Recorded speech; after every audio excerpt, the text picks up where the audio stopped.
you guys. I get a little hangry, and I need a snack. I need an HR snack. Hey, I thought you guys could use some snacks. You're working really hard. You're burning a lot of calories with your hot takes. So I sent everyone some snacks for this show. Did you all get them? Yeah. Oh Yes. yeah. I can't really There eat they this are. snack. Thanks, Joel, but maybe next It's okay. time. You could What a ship mother. that back to me, please. I'll send you my address after. No, just kidding. So, all right, yeah, it's for if you can't tell, it was the peanut butter filled pretzel nuggets.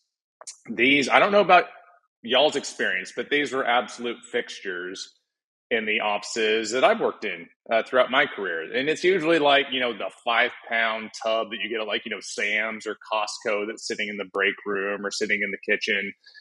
And I'm a huge snacker. I'm a grazer by nature. If there's food out, if there's a spread out, I will literally throughout the day go multiple times, fill up a little plate or a bowl, take it back to my desk. And in my experience, I would meet other coworkers, other snackers, while we're, sticking our hands in the tub and kind of filling up these snacks. And it was a great way just to chat and to catch up and to connect with people. And, you don't really get that with remote work. That's actually something that I miss. I've been remote for 4 years now. I'm assuming all of you are remote since I see your backgrounds look like your homes or, podcast studios. Adam's working from his pool, so I'm going to assume he's remote as well.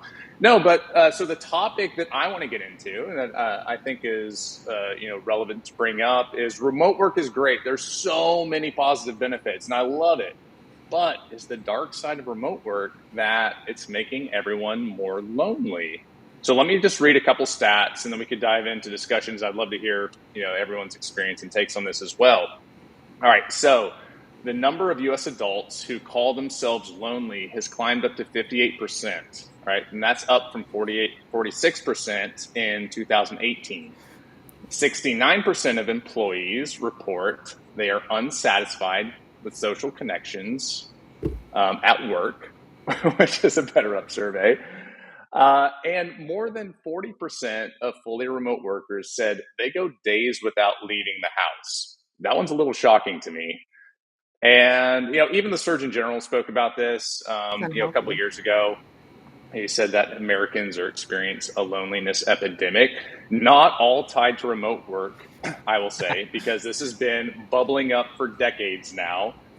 But, what's everyone's take here? Is remote work making people more lonely or contributing or accelerating this feeling of loneliness? Danielle, you've very got some hot stuff take. to say. Very, Let's very hear it. much so.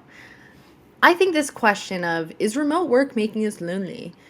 It's like saying, is food making me fat?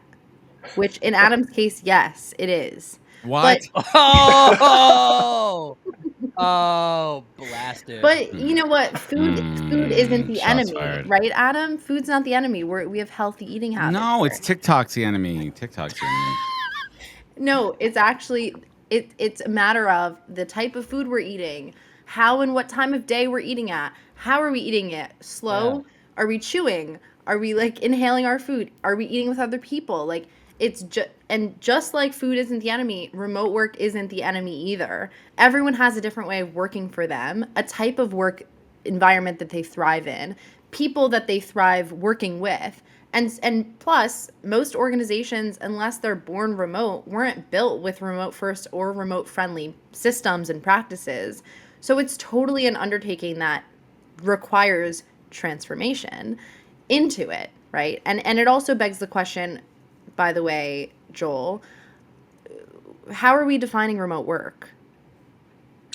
I'm assuming you're talking to this Joel. Yeah, that's right. And so, That's the it's question.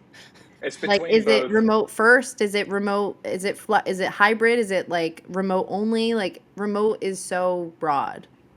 Yeah.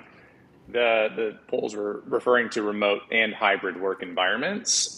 And, some of the other statistics in these surveys were the amount of time spent in meetings, and even people who go into hybrid office situations, 25% of their time are spent in meetings, but only 8% of their time are actually in-person meetings. So even though you go into an office and you're maybe looking to have more face-to-face in-person connections, you're still jumping on Zoom calls because you still have some folks from remote, different locations. And it's the system. It's the systems of work. Look, what do you guys think? I look at it like this. Every single person in America that has a home, what do they also have? They got a garage, right? Computer. Not everybody. They got a garage, and I see people all the time. I see my neighbors doing this, where they'll like drive into their garage. They won't say hi to me, and they'll close the garage, and then they're in the house. And honestly, look around. Like, do you even know your neighbors? It's like, are you regularly in contact with people that you know? I hear about it too. Like, you go to the grocery store, you go to the gym, you see someone you know, and it's like, oh, I don't want to talk to them. So I don't even buy that it's remote work or in-office work. This is just a human thing. Yeah, I agree. It's our society, we're antisocial. We don't want to have those same interactions unless we know people. And so my question to people is, you go to an office, what do you think you're going to get in an office? Like some magic connection with people? That's a fair point. It's ridiculous. Yeah. You're not social. You need to look at yourself and go, how many people am I calling? How many people am I texting? Because I work remotely, and I'm the most unlonely person because I talk to people. I'll go to the gym, and I make it a point to talk to people and converse. And I think that's a real issue. I know plenty of people who go to an office who are lonely and depressed. So it's an individual issue, not a systemic issue, the fact they're all working remotely. That's what you're trying to say here. 100%. And then what's even worse, I saw Zoom. Zoom just ordered everybody back to the office, and I'm like, what? Yeah, what's up with that? Well, how can Zoom do that? Isn't that their technology?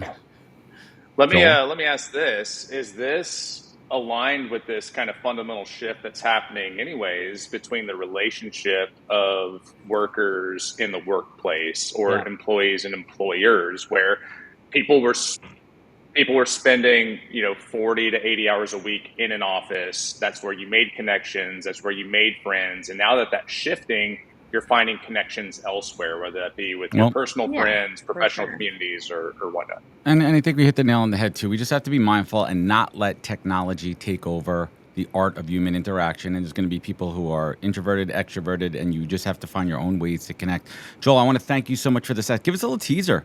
What snack may be coming next week? Ooh, I think I'm gonna go something peppermint patties.